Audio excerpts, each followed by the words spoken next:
Lalu Salomo menjadi menantu Firaun, raja Mesir.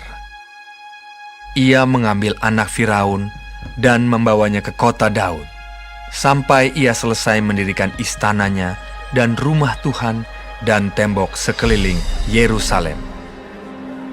Hanya bangsa itu masih mempersembahkan korban di bukit-bukit pengorbanan, sebab belum ada didirikan rumah untuk nama Tuhan sampai pada waktu itu. Dan Salomo menunjukkan kasihnya kepada Tuhan dengan hidup menurut ketetapan-ketetapan Daud, ayahnya. Hanya ia masih mempersembahkan korban sembelihan dan ukupan di bukit-bukit pengorbanan. Pada suatu hari, raja pergi ke Gibeon untuk mempersembahkan korban, sebab disitulah bukit pengorbanan yang paling besar. 1.000 korban bakaran dipersembahkan Salomo di atas mezbah itu. Di Gibeon itu, Tuhan menampakkan diri kepada Salomo dalam mimpi pada waktu malam. Berfirmanlah Allah, "Mintalah apa yang hendak kuberikan kepadamu." Lalu Salomo berkata, Engkaulah yang telah menunjukkan kasih setiamu yang besar kepada hamba-Mu Daud ayahku. Sebab ia hidup di hadapan-Mu dengan setia, benar, dan jujur terhadap Engkau. Dan Engkau telah menjamin kepadanya kasih setia yang besar itu, dengan memberikan kepadanya seorang anak yang duduk di tahtanya, seperti pada hari ini. Maka sekarang ya Tuhan Allahku, Engkaulah yang mengangkat hamba-Mu ini menjadi raja menggantikan Daud ayahku. Sekalipun aku masih sangat muda dan belum berpengalaman, demikianlah hamba-Mu ini berada di tengah-tengah umat-Mu yang Kau pilih, suatu umat yang besar, yang tidak terhitung dan tidak terkira banyaknya. Maka berikanlah kepada hamba-Mu ini hati yang faham menimbang perkara, untuk menghakimi umat-Mu, dengan dapat membedakan antara yang baik dan yang jahat. Sebab siapakah yang sanggup menghakimi umat-Mu yang sangat besar ini? lalu adalah baik di mata Tuhan bahwa Salomo meminta hal yang demikian. Jadi berfirmanlah Allah kepadanya, Oleh karena engkau telah meminta hal yang demikian, dan tidak meminta umur panjang, atau kekayaan, atau nyawa musuhmu, melainkan pengertian untuk memutuskan hukum, maka sesungguhnya aku melakukan sesuai dengan permintaanmu itu.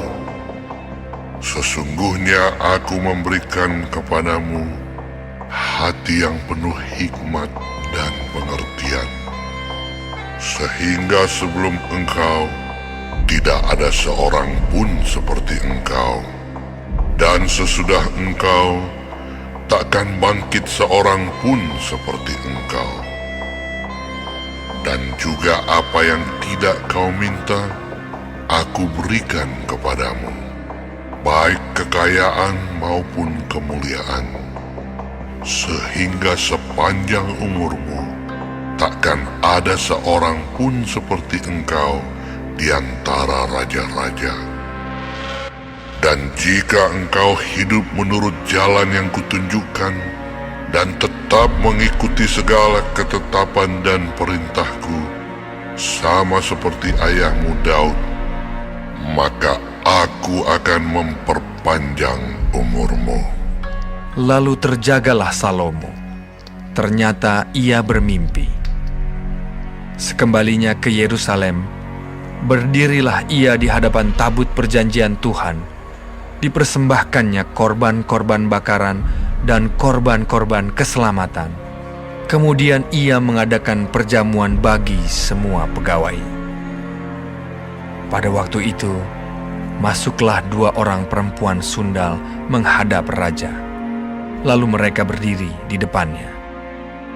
Kata perempuan yang satu, "Ya, tuanku. Aku dan perempuan ini diam dalam satu rumah. Dan aku melahirkan anak pada waktu dia ada di rumah itu.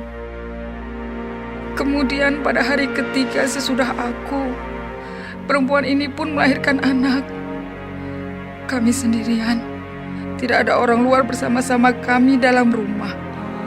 Hanya kami berdua saja dalam rumah. Pada waktu malam, anak perempuan ini mati karena ia menidurinya.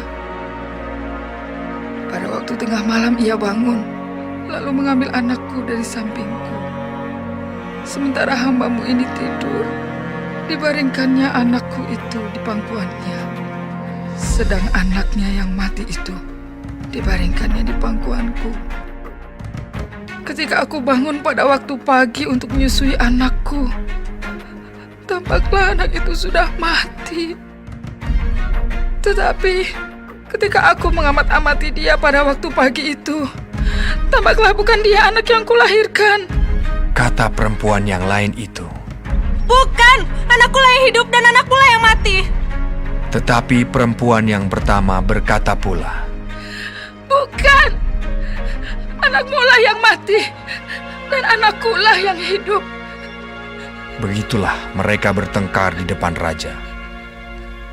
Lalu berkatalah raja, Yang seorang berkata, anakkulah yang hidup ini dan anakmulah yang mati. Yang lain berkata, bukan, anakmulah yang mati dan anakkulah yang hidup. sesudah itu raja berkata, Ambilkan aku pedang. lalu dibawalah pedang ke depan raja. Kata raja, Penggalah anak yang hidup itu menjadi dua, dan berikanlah setengah kepada yang satu, dan yang setengah lagi kepada yang lain.